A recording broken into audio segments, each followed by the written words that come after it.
Right, so the first thing I want to do is I want to put something inside this empty sequence, like putting something inside an empty comp. So this one here, number 3, is the only one that is actually horizontal format, which matches more or less the format of the sequence. So I'll start with that one. And the way you add something is just dragging it to it, like so, to the video. Notice I go here, I get a little no symbol. You can barely see it, but below the handler it says no. You can't put it there. But if I go up to the video track, it pops up there. And I can move it around, place it wherever I want. I'll place it at the beginning, and notice it kind of snaps. It snaps because this little magnet thing is turned on by default. That's the snap tool. It snaps to things like the beginning or the end or other clips like that. Now if you look over there, you see that there's a lot more sky showing. You look over here, you don't see much sky.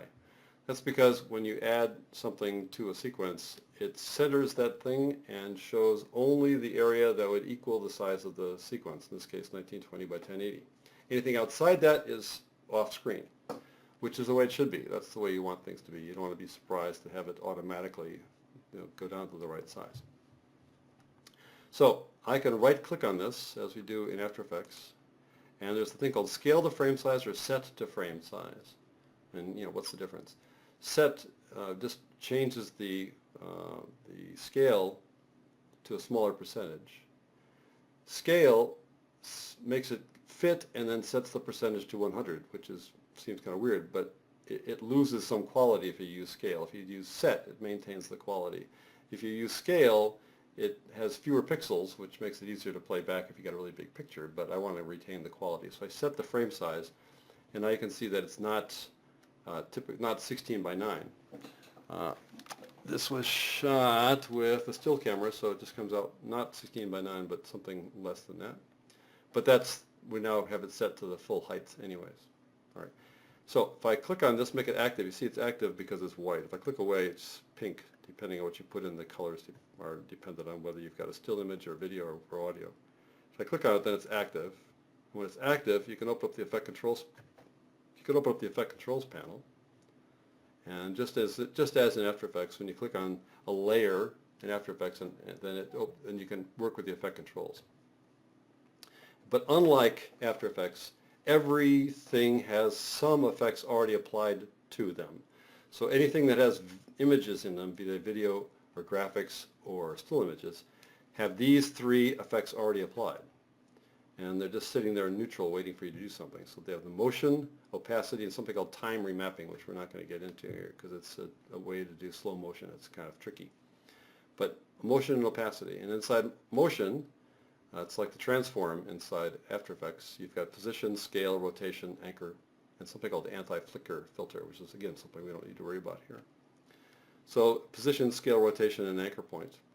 And then opacity down here, as opposed to keeping it inside the transform properties inside After Effects. All right, so hopefully this is like, oh, I get it. I understand these things. I get how these guys work. And so right now it has these black bars. Now in After Effects, when you create a comp, you have transparency will be behind it. Well, this will be transparent. If it's black, it's only because it's helpful that you set the background to black. But you turn on transparency, you'll see that it's transparent. In video, any place you don't put something, it's going to be black when you then export this thing out to a video file. So that is black by default, and you can't turn on transparency for that area because it won't work. Video is always going to be black there where you've got no pixels put there. So I might want to change the scale of this thing now that I've set the scale, and it automatically knocked it down to 31.3%. If I want to increase the scale so that it goes to the edge a little bit, I can start dragging this to the right a little bit, increase the scale till it gets out there like that. And then if I want to change the, where it's positioned here, if I go from fit down to here, I can go down to 10%. I can see where I click on motion where the edges are there. So if I want to change that, I can use the X and the Y values. The Y value is the one on the right, it's smaller. I can move this thing up or down and put more or less of the object in the image like that, right? So I'll go back to fit here. So that's our first thing.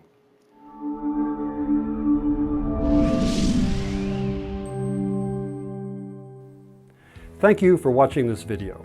My name is Jeff Sangstack, an Adobe certified expert and the lead instructor here at BlueFx.net.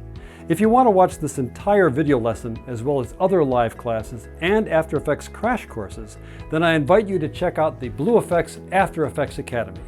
Just click the link below this video to find out what we've prepared for you in the After Effects Academy.